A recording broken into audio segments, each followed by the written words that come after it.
but I do sleep good at night knowing that I'm using some of the best in class stuff. Now, having talked to you today, I probably won't sleep well tonight, but Yeah. I'll send you some sleeping medicine. Don't worry. yeah, I'm sure you have plenty, right? You're listening to the Help Me with HIPAA podcast, where HIPAA and humor collide to make learning fun. Your delightful hosts are Donna Grindle and David Sims. Relax. HIPAA help is on the way. Welcome to the Help Me with HIPAA podcast. My name is David Sims of HIPAA for MSPs, and joining me today is Gary Salman of Black Talon Security. Hey, David. How are you? What's happening? I know we hadn't done one together in a little while, but Donna's taking some time off, and so you graciously agreed to step in, and I'm always excited to talk to you because you're the guy that we can call this, in the battlefield, the trenches, and even though I'm in the trenches from an MSP standpoint, you're in a different side of it, and it's always interesting to hear the stories that you get and that you're dealing with, and so we're going to talk a little bit about that today, what you're seeing out there and kind of some things to watch out for. We might cross into some other topics, talk about maybe some tabletop exercise stuff. A little bit hard to talk about. It's a little easier to see those things happening, but we'll talk about some of that. But before we do, Gary, go ahead and introduce yourself and who you're with for those who don't know who you are. Yeah, thanks, David. I'm Gary Salman. I'm the CEO of Black Talon Security. We are a dedicated cybersecurity firm. We work with businesses, MSPs, and businesses of all sizes. Anything from like 10 endpoints to about 8,000. And what we do is we really focus in on prevention of an intrusion. So we use technologies like real-time vulnerability scanning, pen testing, security awareness training, assessments, et cetera, to try and understand how these environments are configured and make recommendations on how to better secure them. And then we are also a full incident response shop. So we've done hundreds of ransomware and cyber events over the years. I have a full digital forensics team. So for anyone that's operating in some type of regulated industry, finance, healthcare, et cetera, we have the ability to run full forensics investigation to determine whether or not PII or EPHI or other critical data was either accessed or stolen, exfiltrated, and then we make recommendations back to the business and the law firm as to what the potential next steps are. Right. So that's pretty much what we do, and we secure about 27,000 endpoints across the world, as I said, in all types of businesses and sizes. Wow. So kind of the hair on fire guys, right? I usually don't like hair on fire, but yes, we do a lot of hair on fire stuff also. I'm equally happy when there is no hair on fire, but yeah. Unfortunately, the hair on fire definitely ebbs and flows. In the last couple of weeks, it's definitely been hair on fire. Yeah. So yeah, you don't have clients calling you going, "Hey, I just calling to check in. Things are going great." Yeah. I mean, we have a couple that always want to know, am I doing the most I can to protect myself? But yeah, our world is typically if we don't hear from a client, everything's good. So. Yeah. So that's an interesting question. Am I doing the most I can to protect myself? So before we started recording, you were talking about some things that you're seeing where the EDR, XDR, and for those of you who don't know those terms, EDR is endpoint detection and response, and XDR is it extended detection response? Yes, is that right? Extended detection and response. So talk just briefly about what those two things are, and then kind of in our world, in the IT world, that we're looking at that as kind of wow, if you have this, you've got some solid protection, right? But you're seeing some times here recently where those things are failing.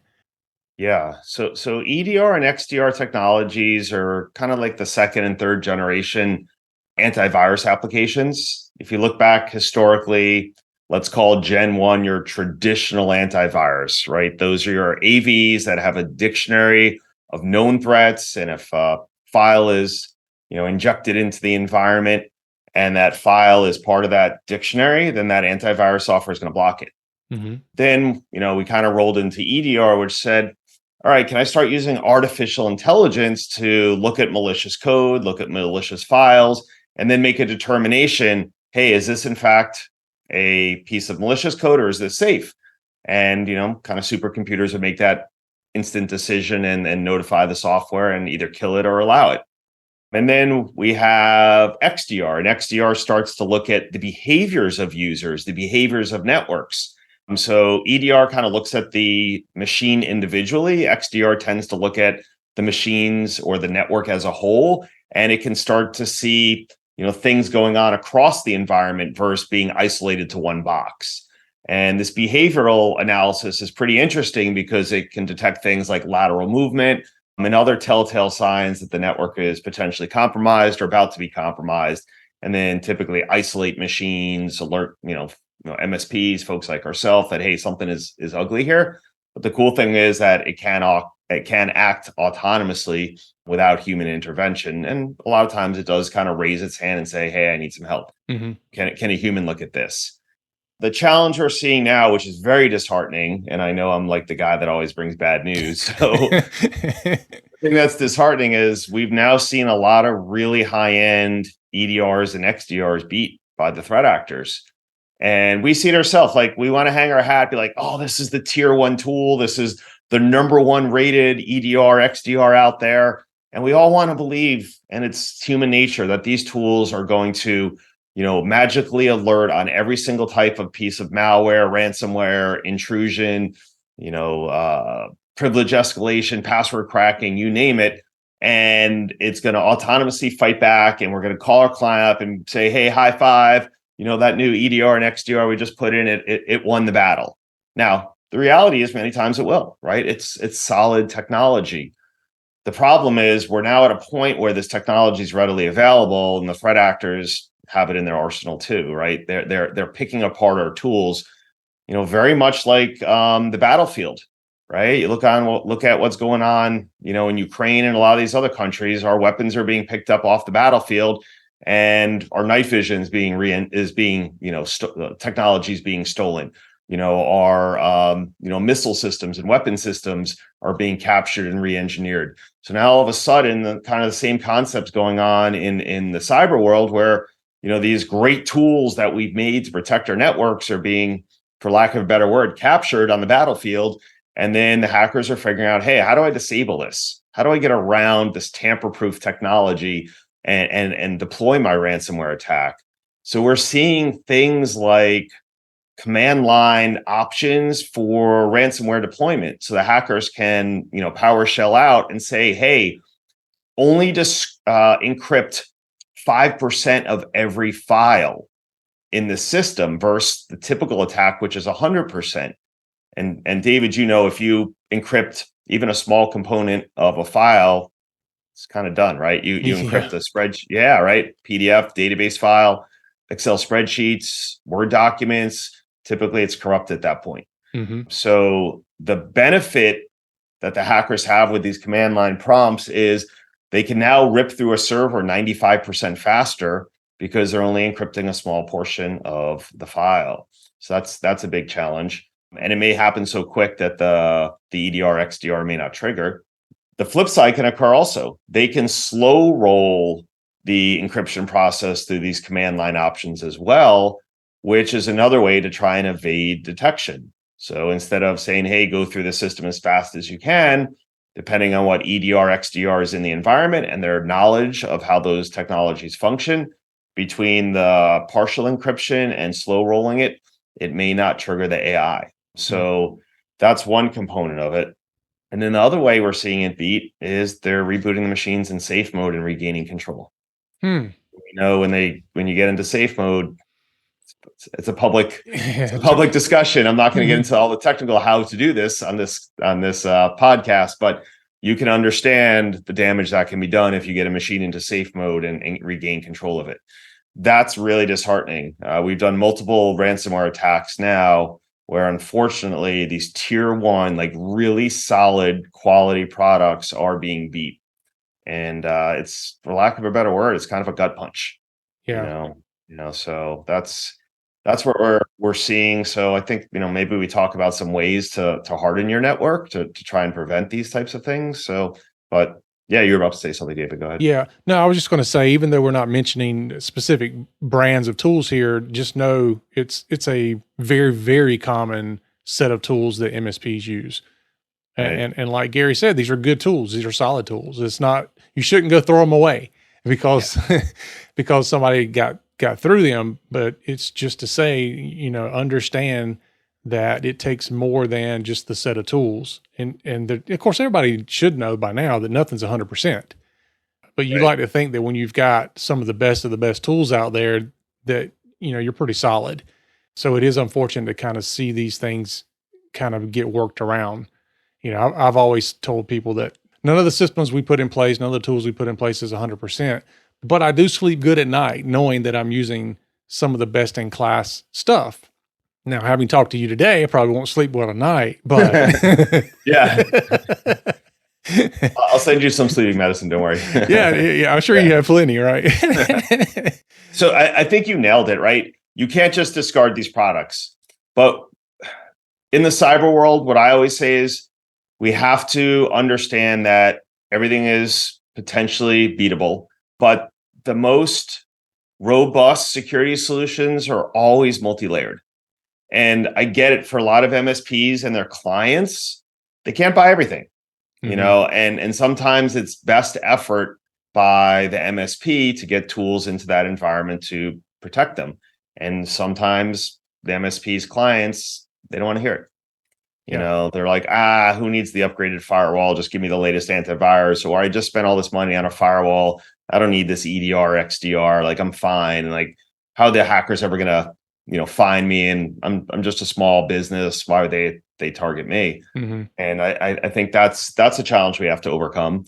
And the big thing here is we've been pushing, and you and I have been talking for many years. We've really been trying to help MSPs understand that your number one goal needs to be to prevent the intrusion to begin with, right? The second they're on the environment, now, right, the criminal's in your house. Mm-hmm.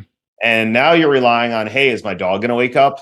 Am I going to wake up? Are my, motion sensors going to wake up and detect this person moving through my house? Or am I going to wake up at 7 a.m. in the morning and find my safe empty?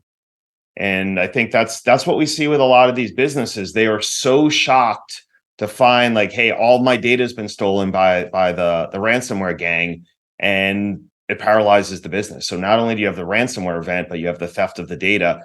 Almost every ransomware gang now steals the data. Yeah. So I also challenge everyone to think about this for a minute. What tools in your environment are going to alert you that your client has data being exfiltrated? I just came back from a very large MSP show, and I spoke to maybe 90 different MSPs. I said, let me ask you this question. What's in your environment right now that's going to alert you when data is being exfiltrated? And you know what 95% of the MSPs said? Nothing. Right? There's nothing there. Sure, there's technology, there's DLP, and there's other things, and there's two types of exfils, right? Maybe through email where people are accidentally sending out PII, EPHI that they're not supposed to. And then you have the malicious actors too. So you have to look at this exfil of your data for legitimate reasons that is done accidentally by an employee, right? They think they're sending something out to someone that needs it, or it is a legitimate request and they shouldn't be sending it through unencrypted email, for instance. Mm-hmm. And then you have the threat actors who have gained a presence in the environment and are using, file sharing sites to basically exfil tons and tons of data. And it's definitely a real challenge. And then, most firewall logging doesn't happen for more than often a couple hours, if that. And like I said, typically there are not tool sets that are setting off alarm bells that 500 gigs or terabytes of data have left the network. Yeah. So I think we have to think about, David, how do we prevent the intrusion to begin with?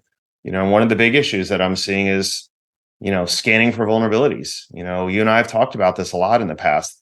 If you look at it, almost all the alerts that are coming out right now from various government agencies, they're all pushing this concept. Like, if you're not managing vulnerabilities, you're not doing security properly. That's the bottom line. Yeah. So, and from an MSP perspective, honestly, this is something that's relatively new because the vulnerability management platforms were too expensive until the past year or so. Mm-hmm. Let's say 2 years. They just weren't in a price range that most people were willing to do it. And so vulnerability management is still really new in that environment. And it takes a lot of work, which is another piece of it. Because when you look at an MSP and you're like, okay, you need to sell this thing, it's, how much will the quote unquote market bear at the size of whatever your client is. And then you look at the fact that, okay, even if the tool is cheap, how much time is it going to take me to go through and actually manage all these vulnerabilities? And it could be substantial, even with automation. Yeah.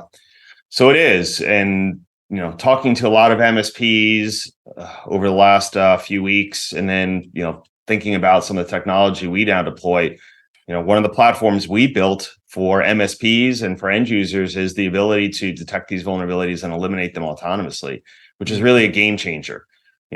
Speaking with a lot of these CEOs of these MSPs last week, I'll say the same thing. How are you managing vulnerabilities? Well, we get a scan from this company.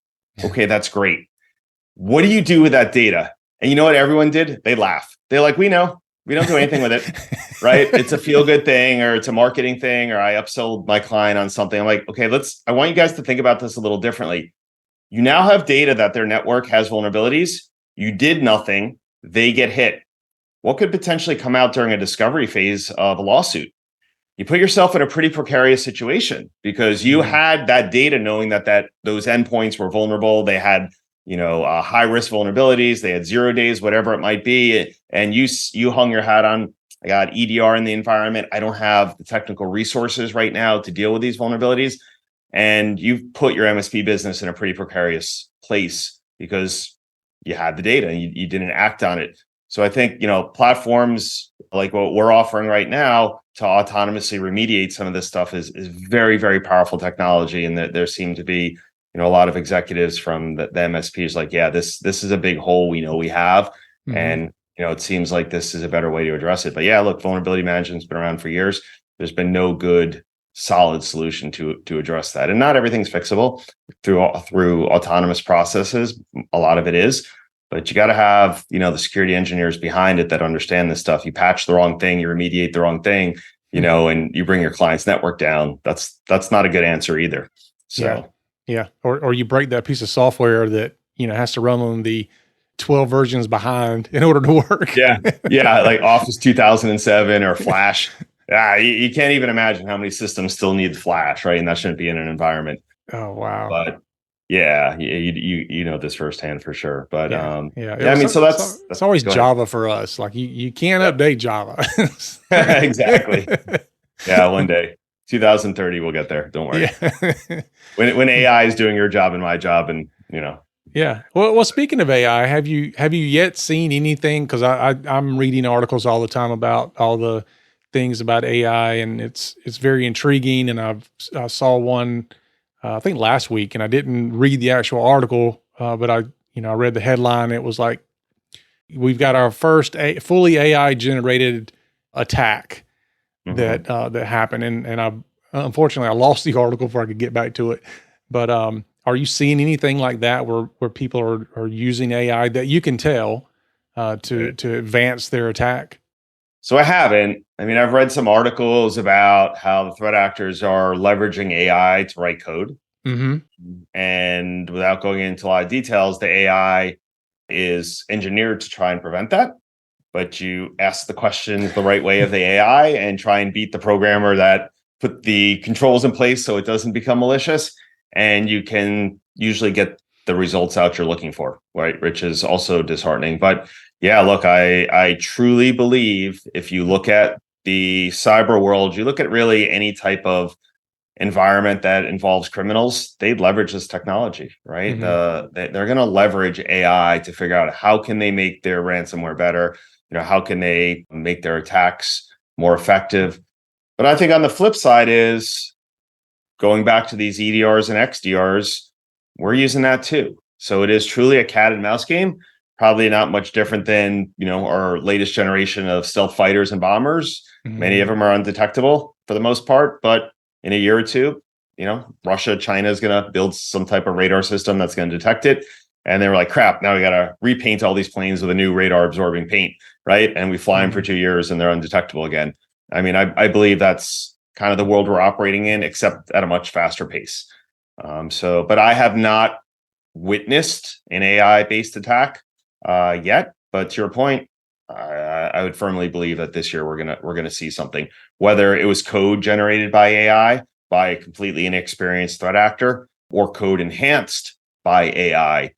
There was just an article published today how Lockbit ransomware had basically tried to deploy some ransomware code designed to hit Macs. And it wasn't quite finished and it wouldn't work according to the researchers. But I'm not saying that this is completely possible, but in concept, you could use AI to say, hey, how come this code isn't working on a Mac? Can you rewrite it for me? Mm-hmm. Here we go, right? That's what AI does really well. Hey, I can't get this formula to work in Excel. Can you rewrite it? Oh, here's the formula.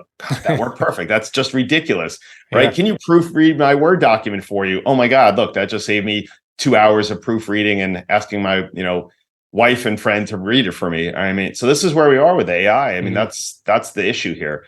And if the AI doesn't think it's being done for malicious purposes because of the way the question is posed, think about the problem solving capabilities of AI, both for good things and bad things. So yeah, look, I believe we're going to see, that leveraged heavily in the near future. And then you're just going to have to hope Google, Microsoft, right? Microsoft's pretty heavily invested in ChatGPT, and obviously Google in their Bard, if I remember correctly, Yeah. platform. Yeah. They're going to try and implement countermeasures because they don't want their environments hit by their own tool. That would be self-destructive. I feel like we're in a book from 20 years ago right now. How do we not let our inventions kill us? So yeah, it's funny. I had a person sent me an email not long ago, and they said, I almost fell for this scam email because it was so well written. I can't believe it. And I was like, yeah, I mean, the days of you finding all the grammatical errors within email, and those are all the indicators that it's a problem, those days are gone. Completely gone. It's extreme.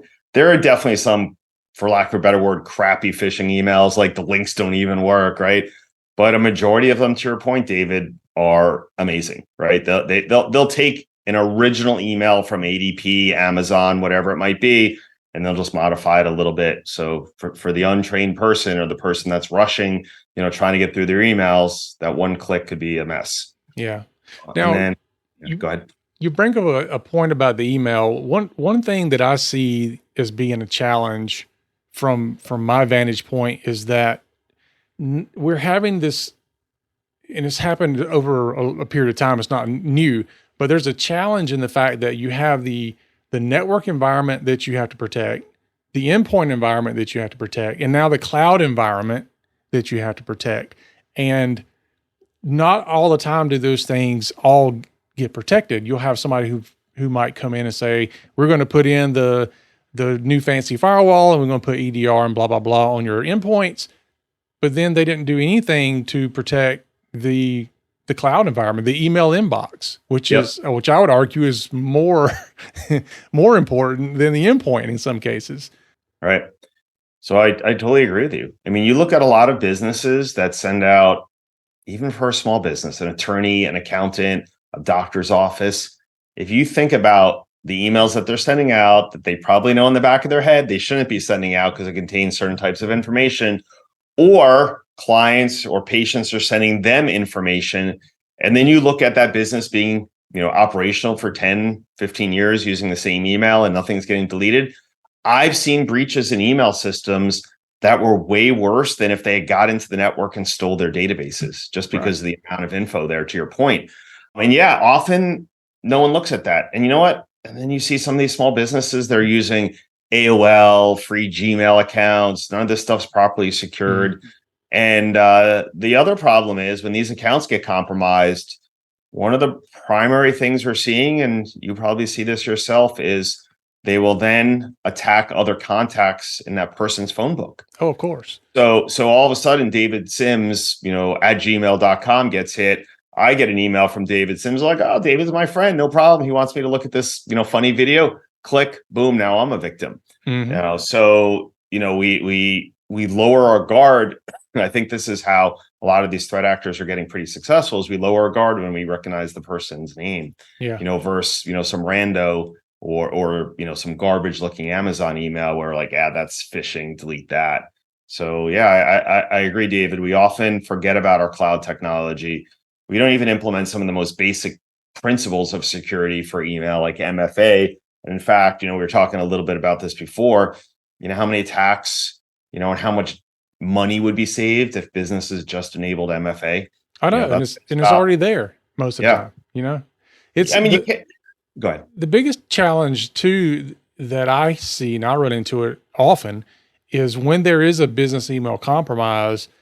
I've had the person say something like, "Well, I don't really have anything in my email account, so it's not that big of a deal." And I'm like, "Okay, but what about your SharePoint account or your Google Drive account or what?" Yep. And they're like, "Well, what does that got to do with my email?" And I'm like, "Oh my gosh, really? This is the whole environment here." And they're like, "Oh my gosh." So they got into my documents, and I'm like, "Yes, it's your entire suite." And they're like, "Oh." It's very disheartening. And you know what? A lot of people, and even business owners, executives, they just aren't the most technical people, right? They're probably really good at their job. And that's why there's folks like you and I to help them better understand, what their actual risk is. And ultimately they have to make those decisions. I mean, we've now seen 2 email platforms compromised because someone MFA'd in the threat actor. I mean, if you look at some of these more complex phishing emails, David, we just had one a week ago. It brings you to a page that looks identical to your login screen for your Outlook. It prompts you for your username and password. Then it prompts you to enter your MFA code. But unless you look really carefully and realize you're not on a Microsoft site, you're giving it all up, right? And then within seconds, the hacker's taken all that information, logging into your account. So the phishing and the spear phishing emails, to your point, are not only looking much better, but they're overcoming the challenges that they had when people like you and I tell everyone to turn on MFA, and most businesses are turning on MFA.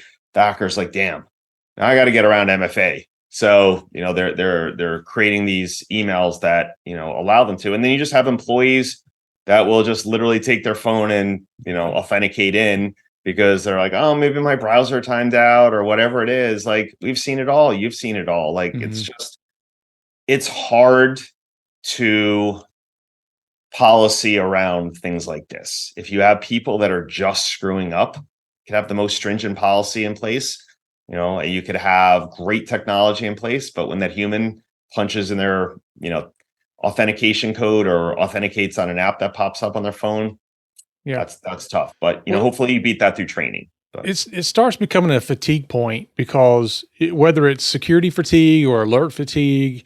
I recently heard a guy he went over to Ukraine during the early parts of the invasion, and he's just a normal guy, and somehow he ended up going over there, and he was even in some aspects embedded with military because they just wanted anybody and everybody that was willing to help to help. And so this guy comes back over, and I've known the guy since he was a kid, and he's talking about how the bombs drop in and gunfire and all that. And he's basically said that he was scared to death. And then about 30 days in, it's like the sirens go off for the bombs and nobody even shelters. They're just like, And I'm thinking, it's those alerts will save your life. And yet alert fatigue has set into the point where you're like, It's totally true.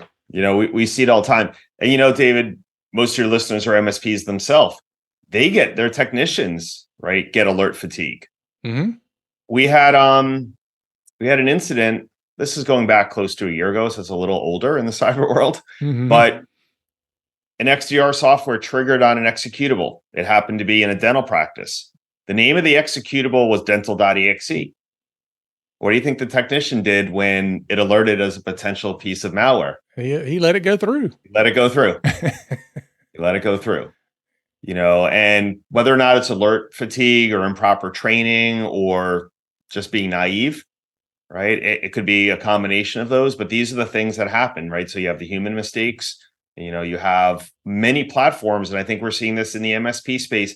The MSPs are like, throw tool A, B, C, D, E, and F at this problem. And, now you have all these technicians that have to learn all these platforms, and they have to configure all these software applications properly. And then we have high turnover rates in tech support departments. and now we have to retrain all these people, and there's new technicians the first day on the job right after training, and something a little more advanced pops and they don't pick it up. So I think that's a huge challenge right now. And one of the things that I hear from a lot of the MSPs also is there's a lot of crossover with products, and that's a challenge too. Do I use this product for 2 or 3 things, or do I buy 2 or 3 different products that do very unique things, first trying to kind of be a Swiss Army knife? So yeah, look, there's a lot of challenges, and then things people don't even talk about. It's just the stress. I think the MSPs, they know what's at risk here. You never want to have a client get hit. I mean, just like we're the same way. That's the worst thing. If a client gets hit, you feel like you try really hard, you can't control everything, and everyone wants to do their best. And then you have clients who don't want to listen either, and that's a big challenge too, and that's a risk. So you can't control everything as much as we want to. You can't control everything. No, you can't. So you mentioned earlier on about what are some things that we can do to try to mitigate some of those risks, especially the ones that you're seeing that are fairly new. Because Donna and I are often talking about mitigating risks, but that's on the what we know side of things. But you're bringing some new things to the table, saying, well, there's some other vulnerabilities out there, and there's some other ways that we're being attacked. So what are some things we should be looking at? Yeah, look, I think some of the things we should be looking at, and you mentioned this a little bit, is email protection. Technologies, most of the big names out there that can be added to email platforms that, either sandbox or detonate links or attachments, before they're delivered to the client. I think that's some pretty powerful technology. The challenge is, depending on who your customer is, they may not have an appetite for that. Yeah. Yeah. I mean, that's the challenge all the time. Yeah. And it's interesting, you have businesses that have high risk endeavors, right? Professional folks, accountants, attorneys, doctors that have very, very important data in their systems. They could be making, for argument's sake, $1 million a year. And then you have another business over here that makes $10 million a year. Like, I don't care if they get all my data. There's nothing here where they're going to get a client list and, or orders. So two different businesses. And I always say that security tools are not sold in proportion to revenue, right? It's sold in proportion to risk. So, you may say, no one that generates $1 million a year is going to throw all these security tools in their environment. But, we're surprised too, and many of them actually will. So email security is a big thing. And then I think that the true and tried vulnerability management is so important. I mean, we've seen firewalls that have been accidentally either misconfigured or ports opened by a technician at an MSP, not done maliciously, right? They had to open something to let a vendor in or to get a piece of software to work. And it's 5:00 on a Friday. I'm out. I'll fix this when I get home tonight. Tonight ends up in a couple beers, and then we forget about it. And then Monday morning, they walk into a ransomware event. We know that if these firewalls aren't configured, typically, if they have a vulnerability that's exploitable, they will get hit pretty quickly.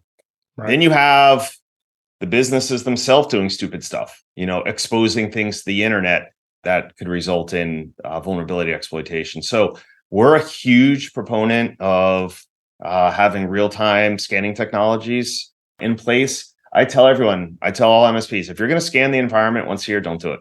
It's not going to help. Yeah. Right. Because A, most admit that they don't do anything with it. And B, what's happening now is, as a subject matter expert, you're not actually conveying the real risk to your client. And by telling it, hey, I'm just going to scan your network once per year, guess what that client thinks? They're protected. That's the standard. Yeah, it's acceptable, right? That's okay. I'll do what all other businesses are doing. I'm like, hey, whatever that vulnerability scan costs you, just take that money and put it in a fireplace and light it on fire. Yeah, right? I mean, it would be like me coming to your house, walking around, checking the doors and windows one time a year and saying, dude, your house is secure. Yeah. And then as soon as I leave, you go around and you unlock all the doors and windows. Look, there's that aspect of it too. Sometimes we know that things are done right before these tests are conducted, and then they're undone after the tests are conducted. Yeah. So sometimes there's ways of detecting that too. So I think I've had clients do that where they'll say, I've got such and such a assessment coming up. Yep. And I need you to change this, and then change it back once the assessment's done. And we've had it done in both good and bad ways. And one of the ways that always shocked me was I had a client that they had a certain list of antivirus software that they had to use based on this assessment company. They would only approve this list. Well, they were all basically off the shelf antivirus programs. And we used all enterprise based stuff, which wasn't on their list. And so I had to remove the good security, put on the crappy security for their assessment, and then take it back off and put the good stuff on. It was ridiculous. Can't make this up, right? It was ridiculous. Yeah. No, I mean, so I think penetration testing is really powerful. I believe that will become the standard this year, right? The insurance carriers that are providing cyber, they're starting to ask these questions. Hey, can you provide proof of your last penetration test? And some of them are getting pretty detailed. Was this a vulnerability scan, or was this an actual pen test, conducted by a human, by a cyber firm? So they are starting to dig deeper and deeper into these types of questions. The yes, nos, and one-page apps for cyber coverage are starting to completely disappear. In fact, I don't even really see them anymore. So I think that's important. I think everyone should be doing cyber awareness training, simulated phishing, real assessments. And the other thing that I'm seeing, David, is I'm starting to see these insurance companies and the clients of the MSP's clients requesting a third party do the assessment. So what we're seeing more and more of is we're having businesses call us and like, hey, we work with a good MSP, but one of our top customers is requiring a third party assessment. They won't take the word of our MSP anymore. To your point, because MSPs, can, provide whatever information they want.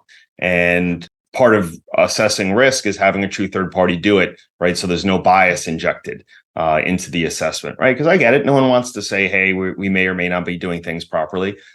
So true third party assessments are, I will predict by the end of this year, will start becoming the norm for a lot of businesses that work with other businesses, hold their data, API calls, any types of hooks into these applications. One of our biggest clients, that's not true. One of our smaller clients who has a massive account, like say a Fortune 50 client, they're a marketing firm. Their only client is this Fortune 50 company. This company put them through an unbelievable cyber due diligence, like you've never seen before. Why? Because they know if this client gets hit and they have access to some of their data, they're in trouble. Right. No one's going to think about, oh, is the third party, that was the reason why this Fortune 50 company got hit. They're just going to say, oh, the Fortune 50 company got breached. So the cyber due diligence that I'm starting to see now across many industries is going to become the standard in the near future. And it's a tremendous amount of work. Yeah. So, I think MSPs have to start thinking about this, and aligning themselves with companies that can do this for them. Otherwise, they're going to be running around trying to figure it out when it's often too late. And then the client gets frustrated. So, because they need this report. Of course, they're going to hand it to you like 2 weeks before it's due, right? Or they're going to be bidding on a job. And as part of the job, they're going to ask for copies of the cyber due diligence conducted by a third party, not your MSP. And they won't have it. And most of the time can't get that stuff done in 2 weeks. It's a much longer process. So yeah, I'm very honestly kind of excited about seeing the insurance industry pushing this forward, because I've been in the HIPAA world now for a number of years, and it's always trying to, you're banging a drum nobody's listening to. You're like, you should be doing these things, and these are all best practices, and this protects you, and it's like nobody wants to listen. Then all of a sudden, the insurance companies are saying, well, if you're not going to do this, we're not going to cover you. And then now the businesses are going, wait a minute. You mean my plan of just turning this over to insurance is no longer going to be able to happen? Because I used to cringe every time somebody said, my response plan is to call my insurance company and they'll pay for it. And I'm not worried about it. I'm not paying you every month to protect me. I'll just turn it over to insurance when it happens. So I'm glad the insurance companies are getting wise to that. Yeah, they're forcing the hand of the businesses. And you bring up a really good point. You get hit and the business files a claim with their insurance company. They pay out hundreds of thousands or millions of dollars. Is that business now insurable when that policy has to renew? No. Most likely not, right? What insurance carrier is going to potentially accept that risk, right? Because we know that class action lawsuits are starting to become more and more common, right? The victims, the MSP's clients or patients are And the attorneys are now starting to realize, oh, there's some insurance money here. I better go after that. So, if your client was the victim of a ransomware attack, they may not be insurable. It's very much like homeowners insurance. We all know if you own a house, you really don't want to file that claim unless it's really, really bad, because your premiums either go through the roof or now you're uninsurable. So I think we need to start thinking about that as well. And that's why it's so important to really have, sound security solutions in place versus kind of the feel good stuff we've seen in the past. Mm-hmm. Oh, I wholeheartedly agree. So let's talk a little bit about the tabletop exercises. Now, when we were at the Price 8 boot camp a few weeks ago, seems like yesterday. Yeah, no doubt. So you guys did a tabletop exercise, and this is one of the areas where I think there's a massive amount of value in doing one of these, but it's also the thing I see businesses doing the least, if ever, doing these things. Now, maybe the larger businesses are doing it, but the smaller ones, I don't think I've ever seen a smaller business actually do a tabletop exercise. I'm starting to hear about it more now, but some of it could be the fact they don't understand what it is and how, kind of an overview of how to do it. So let's talk a little bit about what a tabletop exercise is. And then, we do use the acronym sometimes TTX for tabletop exercise. So if you do see that somewhere, that's what that is. Yeah. Look, I think the best analogy I can come up with, it's going back to, high school and doing a fire drill, right? You can't have a real fire and expect everyone to know what they do. Mm-hmm. Or more common, active shooter, now we're calling it active threats. The schools, corporations, you name it, are starting to spend a lot of time and resources and obviously money, planning for these types of events. And what I see, to your point, David, is there typically are no plans in place for a cyber event. And you know what their answer always is? I'm going to call my MSP and they're going to figure this out.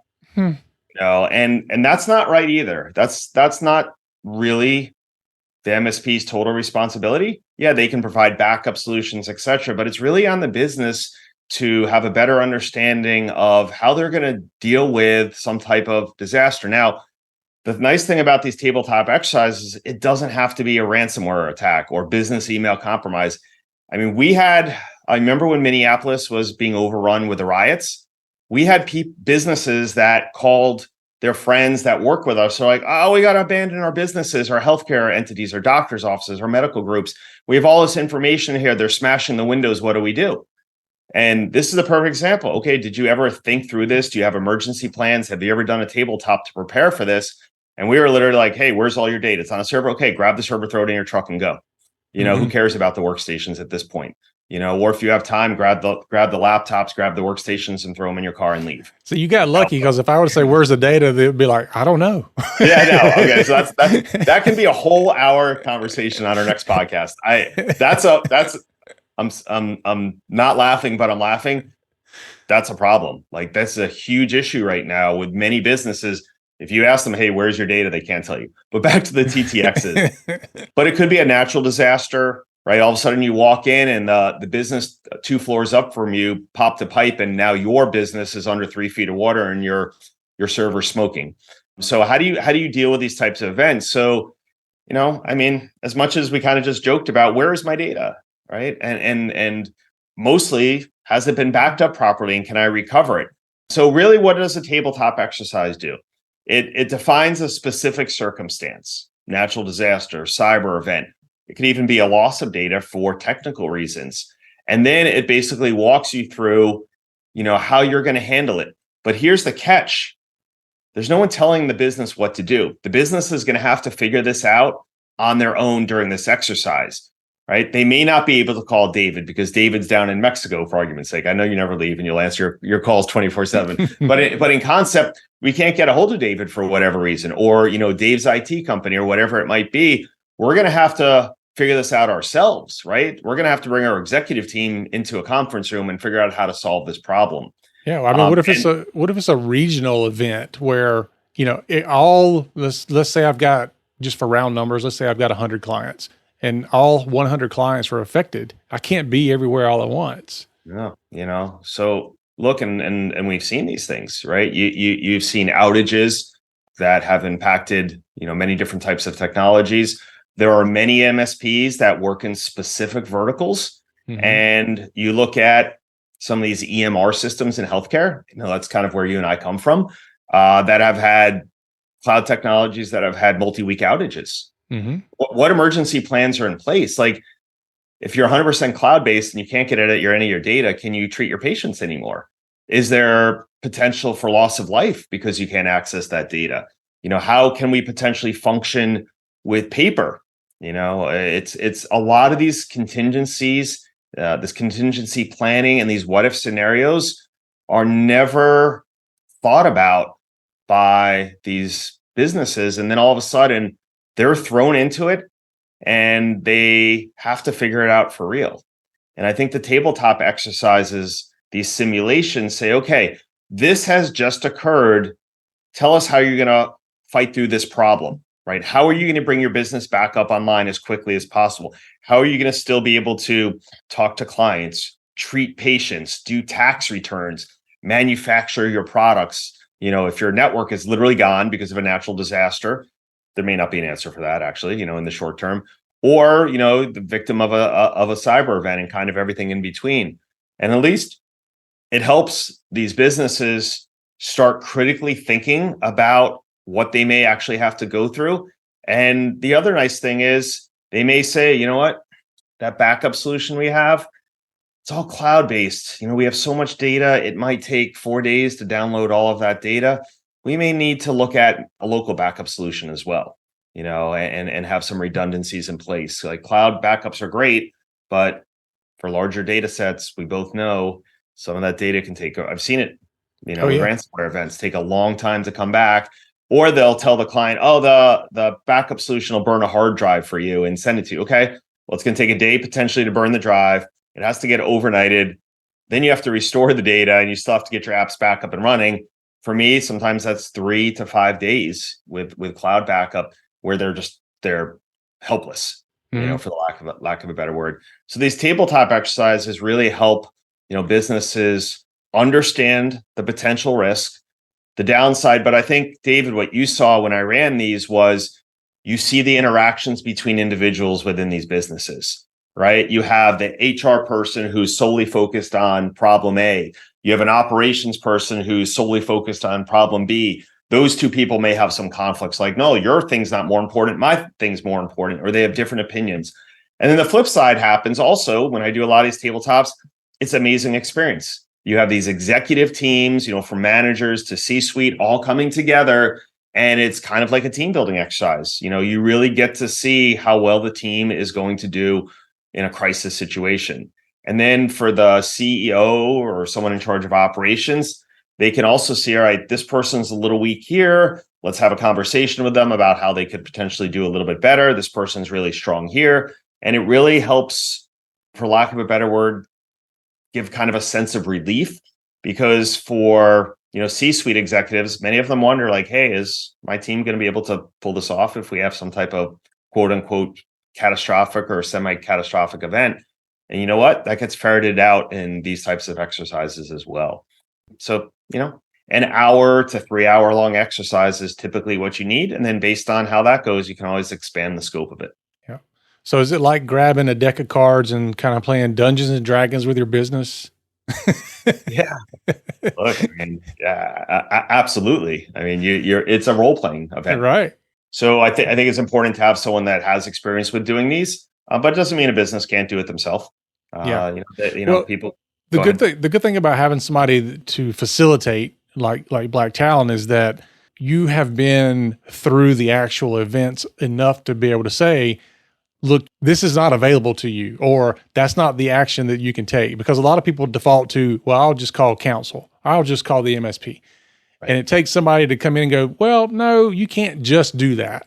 Or, okay, you called counsel. Here's their response. And you give them a typical response. Okay, now what are you going to do with it? And so you have to have somebody to facilitate it to keep it going. Otherwise, everybody just points to somebody else and goes, this is their responsibility. That's right. And we've seen it. We've done it with some pretty decent sized organizations. And the interesting thing is, we always want to see positive events, but, to your point, sometimes these negative events are ferreted out and it becomes a positive. We did an event with a pretty decent sized healthcare organization with thousands of computers. And the CEO is like, hey, let's revert back to our incident response plan. And the director of IT is like, so we haven't updated that in 4 years and we're on a new EMR system. Major failure, right? So that whole IR plan that they had for that, server-based, EMR system that was with vendor A doesn't apply to, vendor B that's now in a data center. So all of a sudden you get kind of that uh-oh moment and you realize if this had been a real event, this could add days of recovery to something that may have been mitigated a little easier. So a couple hours of preparation and role playing can save a business potentially millions of dollars and a lot of heartache. Yeah. Well, very cool. So if somebody's going to do one, what's kind of the best place to start? I mean, you can do some research online on how to build tabletops, but I think, David, to your point, it's not so much writing out the tabletops and the questions you're going to ask. It's the experience that a facilitator, right? Someone like myself can come to the table with and direct you down different pathways in order to change what you think is going to happen or would normally happen, or based on experience to say, listen, that can't happen right now. It's Saturday and your IT company's not available. No one's answering the calls. You guys have to come up with a different plan than that. Just to kind of get them thinking about, hey, all right, it's not always, fairies and rainbows. There's lots of things that go sideways on these types of events that just don't contemplate when we try and build these things out ourselves. But as I always say, doing something is definitely better than nothing. But, depending on the size of your org and your risk, often we all know it's just better to seek out, people that do this and understand the complexities of these types of environments. And if I witness them, for real, like, hey, this is real because of our experiences with this victim and that victim, et cetera. Yeah. I love the part that it gets you to think through it, sit back and understand what you can do, what you can't do, possibilities that you may have or not have at your disposal, so that if and when it does happen, it's kind of like not the first time you've experienced it. So you're not freaking out quite as bad. Yep. Well, it's your exact analogy, David, of, military folks, right? And that's why they train over and over and over again. So the first time that bullet whizzes by your ear, like, all right, I trained for this day, I'm good, right? Versus no training and that bullet, whizzes by your ear and you end up in the fetal position sucking your thumb for an hour. Yeah. I want to take you down one more path and then we'll wrap up. Sure. So you mentioned backups, and I know there's just as much of a problem relying on backups as there are relying on EDR and XDR. Right. Because they are known to either fail or have been compromised as well. So what are you seeing in the terms of backups being compromised or failing? So it's often both. We have definitely seen quite a few backup solutions compromised, local systems, local backups, cloud backups. Everyone, it's kind of like the EDR, XDR, David, where everyone wants to believe their backup is untouchable.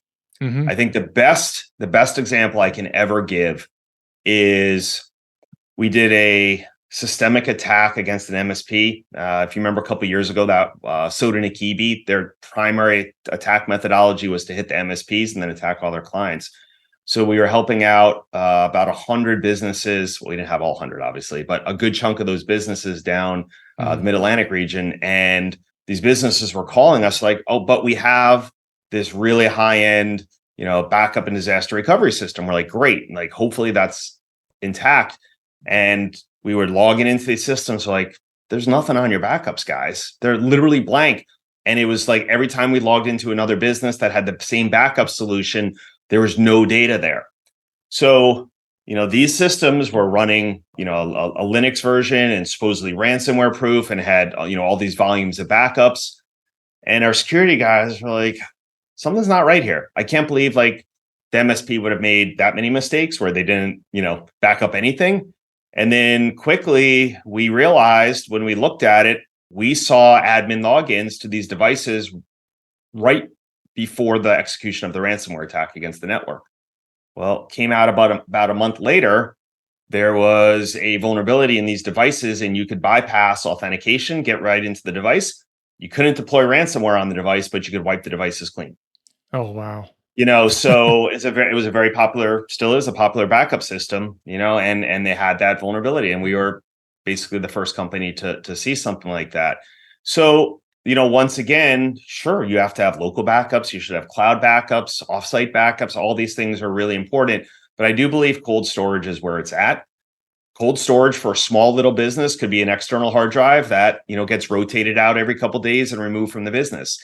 And I have this debate with a lot of MSPs, and they'll say, that's so ridiculous. This isn't freaking 2010 anymore. I know. That's what I just had a flashback of the tapes that are labeled by day, and you're having to swap tapes out. Right? It's crazy. We had the zip drives and the tape drive. Yeah. I still have a zip drive. I still have one. Yeah. And you get the click of death on it, and you knew right away, oh my God, the zip drive is smoked. Yeah. And then we went from 100 megs to 250 megs, and we were like, this is awesome. Right. But this is the issue right now. We have to have something physically disconnected. We saw another attack, and this is stupidity, right? Where the MSP had been moving the data offsite and hard coded the username and password into the script that took the data from the E drive and moved it up to a backup solution. The hackers got in there right away, grabbed the username and password out of a text file, logged right in themselves, and wiped the entire environment clean. So you can say to yourself, we're not that stupid. And I hope you're not doing that. But these are examples of things that just fail. And I was on a webinar with some government folks once, and they were our audience was I was on a panel with them, and the audience was the executives of very large healthcare institutions, multi-billion-dollar healthcare entities, hospitals. And this agent said something very, very interesting. And basically what he said was, often you have companies selling security solutions to businesses, and the people selling it don't actually understand how the technology works and the limitations. So now you have someone coming in and saying, Mrs. CEO, I know you're really concerned about your 5 million patient records here. I have this backup solution that's ransomware proof. Don't worry about it. Like, if you have a ransomware attack, we'll get everything off that, backup array. Well, we have the scenario that I shared before where now they go in and they don't hit it with ransomware, but they erase them. The CEO, right, doesn't think to ask that type of question, right? And over promising and under delivering is an issue. So, a little off topic there, but I still go back to cold storage. And what a lot of people have to realize is most of the major companies across the United States have gone back to cold storage, right? I'm going to take my data, I'm going to put it here. I get it. It's not on an external hard drive for, millions of terabytes of data in concept, but it is disconnected from the network, and it has to be, conceptually physically retrieved and reconnected and remounted. It can take a lot of time, but that's better than losing everything. So think about, if you're an MSP, what kind of quick wins can I make for my customer where I have these completely disconnected backup solutions? And, we don't have to get into all the technology. We could do that in another call, but yeah, there's some interesting stuff out there. Yeah. And then for some businesses, David, it could be as simple as writing a script. Maybe they have to stop a database service, copy the SQL files to a hard drive, restart the database service, and then the client's instructed, hey, unplug that drive the next day, keep that disconnected, plug a new drive in, and run another backup. Just think about that $150, $200 SSD drive that is storing all this data. That might be the difference between being back up and running quickly or being back up and running in 2 weeks. Yeah. So, I mean, even if you can't do that, but once a month, at least your full failure is only a month of data. That's right. And most businesses would be happy having to recreate a month worth of data versus, years or even longer. Yeah. Great stuff. Great things to consider and look into. And of course, I'll be going back to my own MSP and looking at a lot of these things. Yep. As I do all the time. That's kind of the problem, is that you never get to sit back and go, okay, we can relax and kind of be on autopilot for a while. It's just constantly looking at what's happening. Where do I need to improve? How can I protect my clients better? And you can't just switch technologies all the time, because we talked about earlier that there's a huge cost to switching technologies, and you don't know what you have. You don't know how to use it. Your team don't know how to use it. or like you said, the guy that writes a script and puts a username and password in it. And it could be some guy who decided that was just the faster way to do it. That's not the way the business does it. That just happens to be the way the technician decided to handle it. Yep. It can be problematic. For sure. So tell everybody how they can get in touch with you if they want to do a tabletop exercise or want to know more about Black Talon Security, and we will wrap up. Sure. You can look at us online at blacktalonsecurity.com. You can hit us up via phone at 800-683-3797. And you can also find me on LinkedIn. So that'd probably be the best way. All right. Well, thanks again, Gary, for filling in, and I definitely appreciate it. You got it. It's a pleasure as always, David. Yeah. All right, folks. Thanks for listening to today's show. Hope you enjoyed it. And please share it out and reach out to Gary if you have any questions or you'd like to know more about his services at Black Talon Security. Again, Gary, thanks. And remember that HIPAA is not about compliance. It's about patient care. You've been listening to the Help Me with HIPAA podcast, hosted by Donna Grindle and David Sims. The show created to help you with HIPAA. For more information or to ask us a question, visit our website at helpmewithhipaa.com. Neither Donna Grindle or David Sims are attorneys, and they do not offer binding legal advice concerning regulatory compliance. The information in this podcast should not be relied upon or construed as legal advice in any way. Consult your attorney for legal advice concerning compliance with HIPAA regulations.